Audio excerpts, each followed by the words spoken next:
The Last of the 20 by Joseph N. Wdowski. Recharged.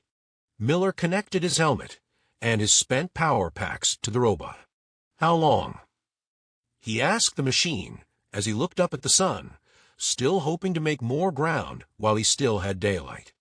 For a full charge of everything, 20 minutes. The robot replied, "You have some place to go." "Do I have some place to go?"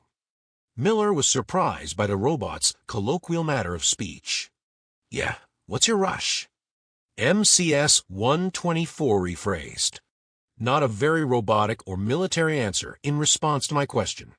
"I expected more professionalism from you." He stated, not upset with the robot, but genuinely shocked by the robot's human-like response. "You didn't answer my question." The machine ignored Miller's inquiry. Looking around at the remains of the long-ago battle, Miller pointed out what he thought was obvious even to the machine. "They attacked you at night, yes?" "Yes." The robot replied, "Oh, now I understand. You want to avoid the mutants at nightfall." 65%. 65%. Charging progress. 124 explained, 68%. What are your sensor capabilities? Miller asked 124. "I have active Raptor 5 360-degree radar with a range of 7 miles for individuals and 12 miles for vehicles. I also have direct satellite links to our radar and military infrared, ultraviolet, X-ray, and visual light optical military-grade satellites that are still in orbit." 70%. Miller detected a sense of pride in MCS 124's voice. "Great. Miller questioned.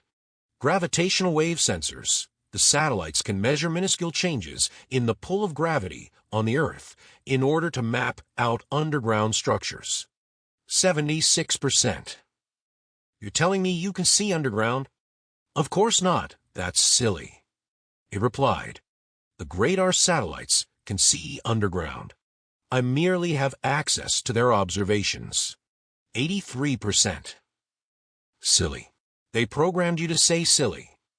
Miller was starting to doubt that 124 could be trusted. It seemed to him its processor must have been damaged over the decades. He was used to the clinical monotone, emotionless answers his helmet computer would give him. "Are you functioning okay?" "Geez, yeah, I'm functioning beyond okay." 124 seemed annoyed by his question. "Are you insulted by my question?" Miller began to wonder if 124 had developed AI. "Well, wouldn't you be?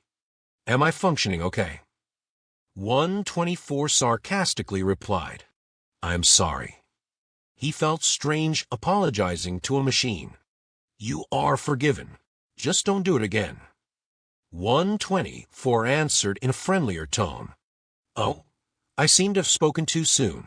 87%. Spoken too soon. "I do not have any links with the sensor sats.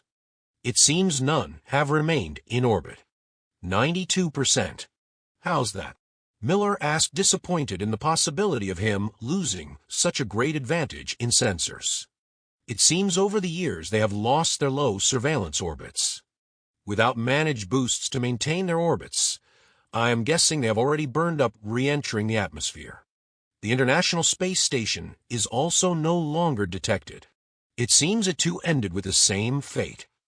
124 calculated. "GPS is still operational." Miller pointed out, "The GPS satellite array is in geocentric orbits. Their orbits do not degrade over the years like low Earth orbit satellites or the ISS." 98%. Miller thought of the astronauts on the ISS when its orbit began to decay. Without supplies of fuel to boost and maintain the station's low Earth orbit, the ISS would have been doomed to a fiery re-entry. They would be forced to abandon the station. He assumed they had an escape capsule to return to Earth. If they were able to re-enter safely, depending on how long they had been on the ISS, they would have been as helpless as newborn babies once back in 1G. Too long in 0G weakens human bones and muscle mass greatly. To make matters worse for the ISS astronauts, they would be arriving to a very hostile world. Miller assumed that if they did make it back, they most likely didn't survive for long. 100%. Charging process is complete. Miller placed his helmet back on his head. The battery icon was a solid green. He unplugged his power packs for his weapons, placing them back in his ammo belt pockets. You are aware I can carry your equipment for you. 124 offered. Do you plan to accompany me? Miller looked down at the robot that reached the height of his chest. It seems my command is gone, and the relief column will never be arriving. I can still be helpful to you. I am a mobile command station.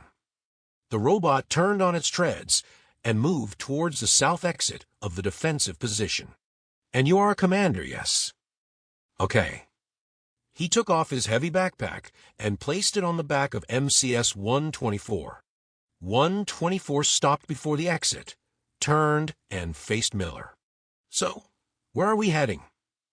New Haven, the library at Yale University. Miller explained.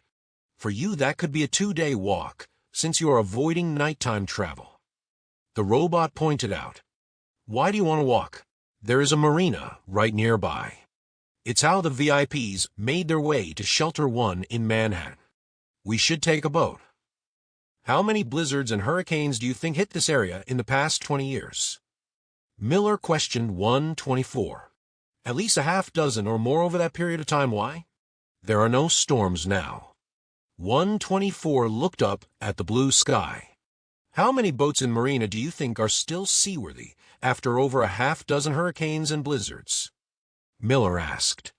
Oh, I see your point. You are smarter than I thought. I have my moments. Miller smiled. He then noted in his visor sensors that the Zacharys were waiting just on the edge of his sensor range. Are you picking them up? The Zacharys. 124 asked. How did you know I named them Zacharys? Simple. I downloaded your computer recordings while I was recharging it. The robot confessed they won't be an issue. How is that? I have non-lethal crowd control features. They are not a crowd. They are wild animals. Miller explained. Wild animals with very sensitive hearing. Their acute hearing will find my directed sound weapon much more irritating than human ears do. Besides, they seem to be purposely keeping their distance from you. 124 assured Miller. Your crowd control feature wasn't able to keep the mutants from storming your position 25 years ago. The mutants are sensitive to light, not sound. My crowd control audio weapon had no effect on them. The biological readings you took of the Zacharys show that it will be extremely effective on them. I told you I can be very helpful. 124 proudly explained. It seems you can be. Miller was already feeling more comfortable not having to haul the weight of his backpack anymore. Glad we ran into each other, 124.